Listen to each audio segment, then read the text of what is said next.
Imagine you have achieved the ultimate dream. A rock-solid government job, a stunningly beautiful wife who earns a high salary, and a home that looks like it belongs on the cover of a luxury magazine. On paper, you are the 100% winner of the social game.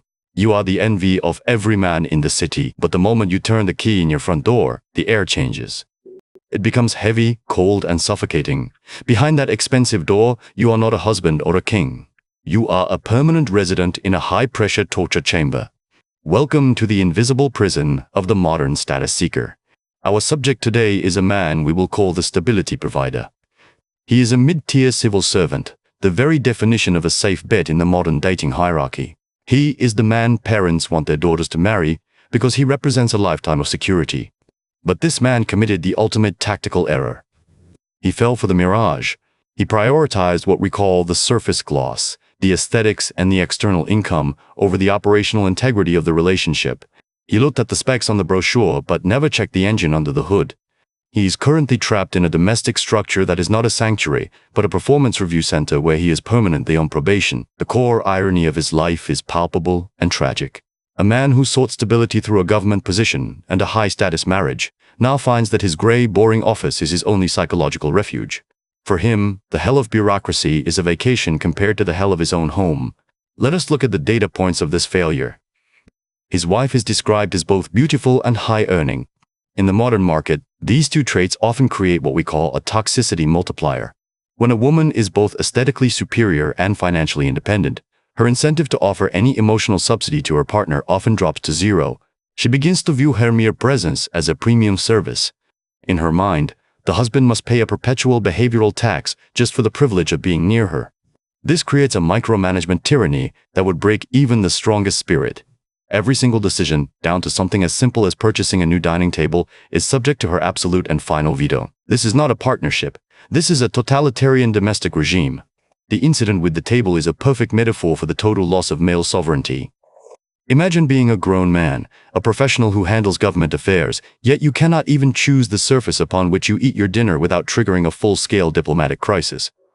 He has been relegated to the status of a junior intern in his own household.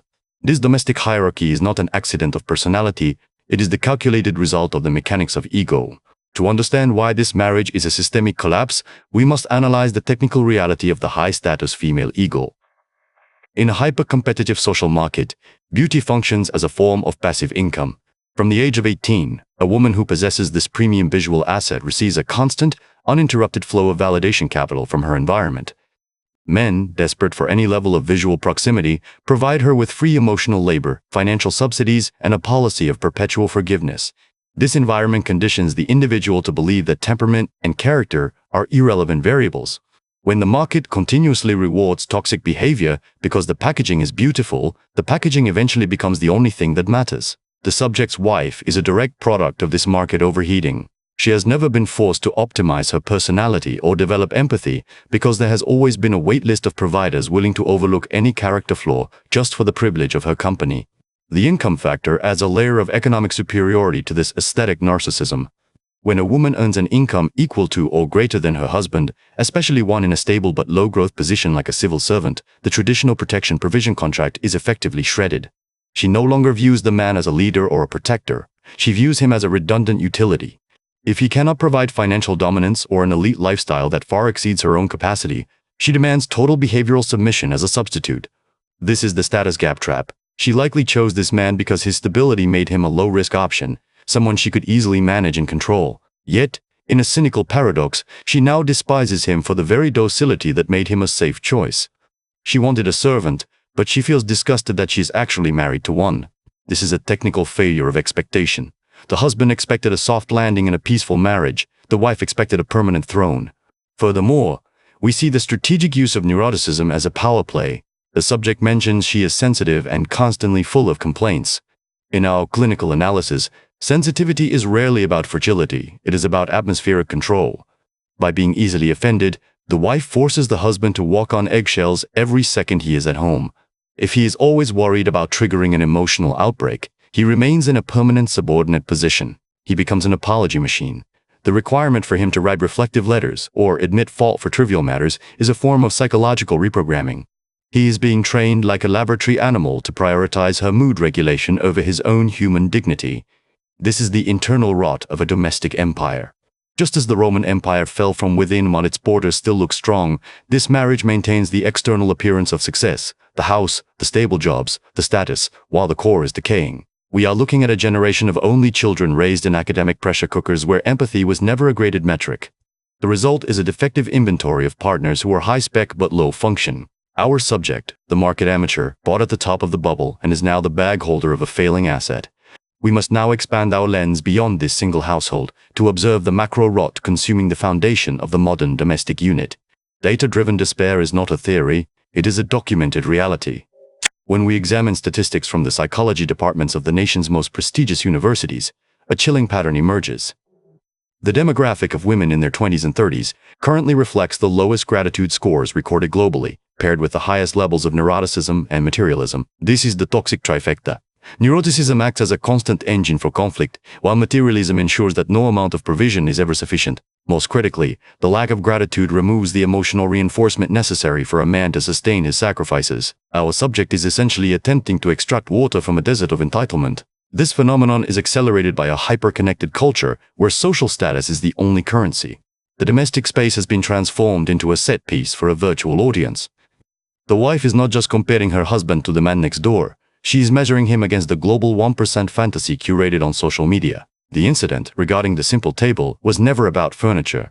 It was about the curation of a lifestyle image for a digital narrative. When a husband expresses a preference for comfort, he is viewed as an obstacle to his wife's visual branding. In this postmodern narcissism, the marriage is merely a prop, and the husband is a background extra who is ruining the shot by having his own opinions. Truly gentle and supportive partners have become rare earth minerals. They are liquidated from the marriage market almost instantly by high-value individuals. What remains is the leftover inventory of high-maintenance personalities who were too toxic for the elite selection. As the saying goes, beauty is a depreciating asset, but a bad personality yields a compound interest of misery. The global verdict for any observer watching this social experiment is that domestic peace is now the ultimate luxury in the Korean market. This civil servant struggle is a warning label on the marriage package. When national psychology shifts toward neuroticism and entitlement, the rational actor must pivot. This explains the surge in international marriage. Men are seeking market arbitrage by exporting their provision capital to regions where gentleness and gratitude are standard features rather than luxury add-ons. The national birth rate of 0.6 is a signal that the product is no longer viable. Our subject is a legacy user of a broken system, waiting for a software update that will never come. He hopes for a soft partner while trapped in a factory of reflective letters and psychological warfare. No sunk cost justifies perpetual domestic terror. Think of the modern high-maintenance wife as a flagship smartphone with a stunning 4K display, but a battery that dies in 10 minutes. In contrast, a supportive partner is a rugged satellite phone. It might lack flashy status, but it works in a storm and never fails you in enemy territory. Functional peace lasts for decades, while aesthetic pleasure fades in minutes. For men in the lounge, the plan is simple: observe the decay without absorbing the rot. Stay liquid, stay detached, and never sign a contract with a defective asset. Fuel the truth at dating in Korea, support the structure, stay safe in the lounge.